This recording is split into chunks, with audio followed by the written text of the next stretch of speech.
Are you introverted, shy, scared of talking to girls? Do you sometimes look at extroverted guys, those social people, and look at their dating lives and wish you were them, think how much easier it must be for them?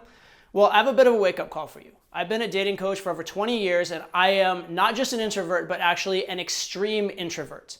And I have figured out how to make that work. And here's the truth. Extroverts have a slight advantage at the very start of the interaction when meeting women, but introverts actually have a huge advantage as well, and overall, I'd rather be an introvert. So in this video, I'm gonna show you how I've succeeded as an introvert, how I've taught thousands of other guys, mainly introverts, how to be successful, and how you can turn being an introvert into an actual advantage when meeting and dating women.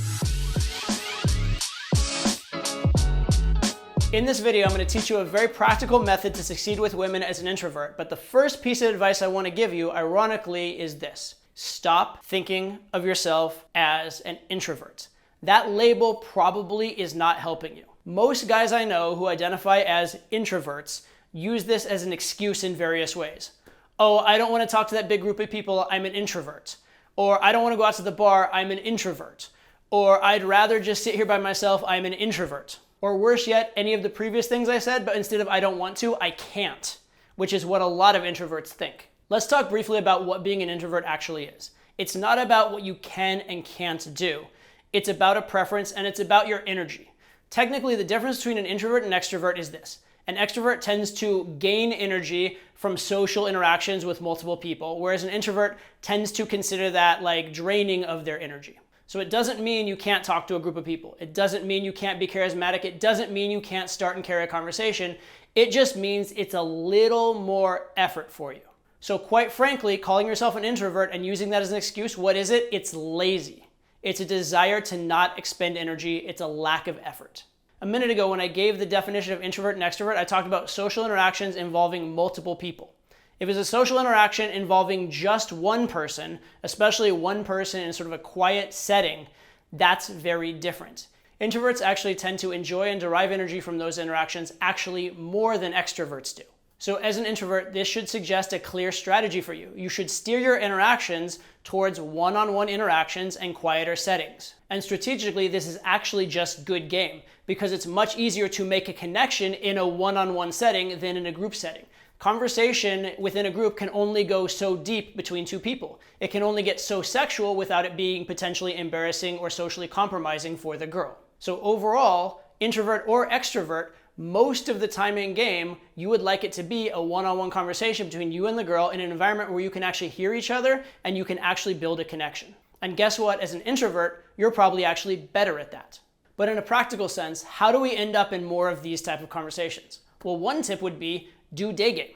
Day game is a quiet environment where a lot of times the best approaches are girls by themselves. You can actually find girls not in groups. If you go to a nightclub, girls are largely going to be with their friends in groups. If you go to a coffee shop in the daytime or a park in the daytime or just walking around in the middle of a city in the daytime, you're going to find a lot of girls who are by themselves.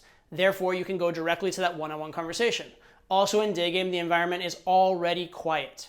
If you want to also do night game, you can choose your venues. There are a lot of quieter lounges or quieter bars or maybe rooftop or outdoor venues where it is a quieter, less intense environment where you'll do better as an introvert. Now you may have to deal with groups, we'll talk about that in a minute, but at least it'll be quieter, and when you do get one-on-one, it will be more intimate, more calm, in an environment that's more conducive to your style of game. Okay, so that's all well and good, but let's talk about what probably really scares you as an introvert. Starting conversations and groups. And the funny thing is the solution for both of these is basically the same. When you're in a group conversation, your goal should be as quickly as possible to take it from a group conversation to a one-on-one conversation. And that's not just because you're an introvert, it's because it's actually the best strategy for doing game. So you're going to have a very short period, potentially 30 seconds, potentially up to 5 minutes, not very long, probably on the shorter end of that range, where you need to engage the group. And then from there, you can tap the girl on the shoulder or steer the conversation towards her and have a one-on-one conversation with the girl you're more interested in. You can do this oftentimes as a one-on-one with the friends around, or you may be able to find a way to move her, hey, let's go sit down, hey, let's go grab a drink, something like that, and get her actually one-on-one. But in any case, the group part of the conversation should be relatively short. And that's what I want you to keep in mind when you're afraid. It'll all be over soon. The mentality I want you to have in this situation is a mentality that I learned from doing Brazilian Jiu-Jitsu. See, in Jiu-Jitsu, sometimes you are down on the ground with someone heavy on top of you and you're exhausted and you can't breathe and it just feels like hell. But you're not supposed to tap because you're not actually in any physical danger. And as a beginner, you just want to be like, just get me out of here, tap, tap, tap. But that's very weak and you're not going to learn if you do that. So what I learned to do in that situation when I wanted to tap to pressure, as it's called, was I just said, in 30 seconds I can. In 30 seconds, if it's still this bad, I can tap to pressure. But you know what? Within that 30 seconds, things usually change. Either the person already submitted you and now you can tap to an actual submission, or the position changed and it doesn't feel as bad, or just by breathing and relaxing, it all actually feels better.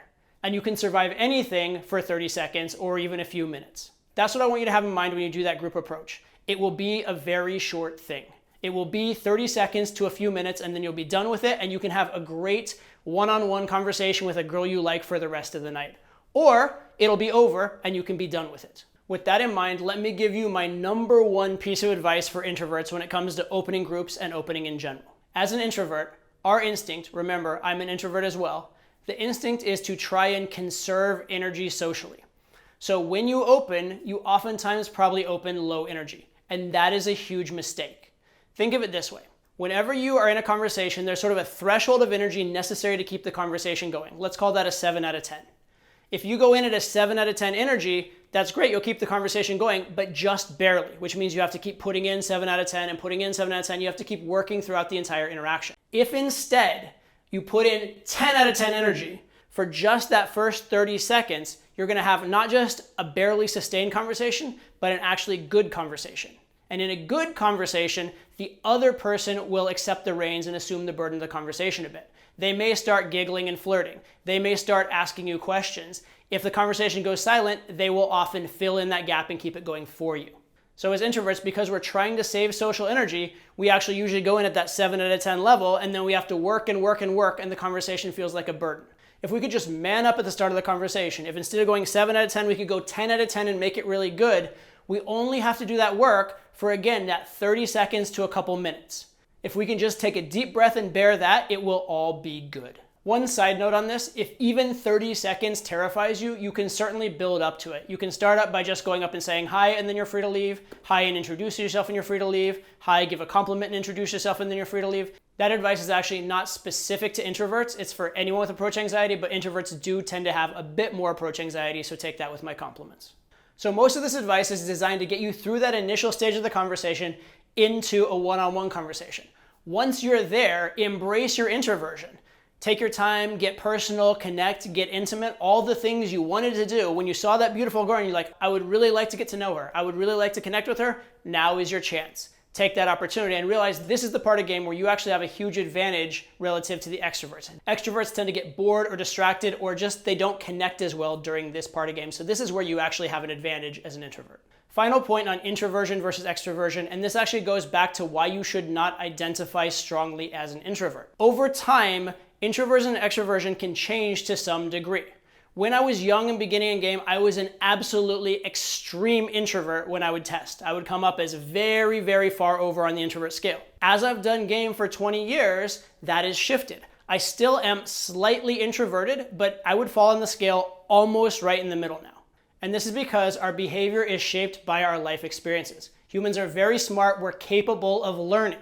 And so you should learn the situations where it's useful to be an introvert and be an introvert in those situations, and learn the situations where it's useful to be an extrovert and be an extrovert in those. And that's what I've learned in my 20 years as a dating coach.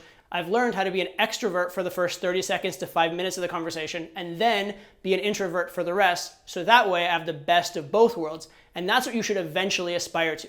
But in the meantime, manage those moments that are less comfortable for you and get to the place where you have an advantage as an introvert. So that's it. Introversion is a bullshit excuse. Don't let excuses get in your way.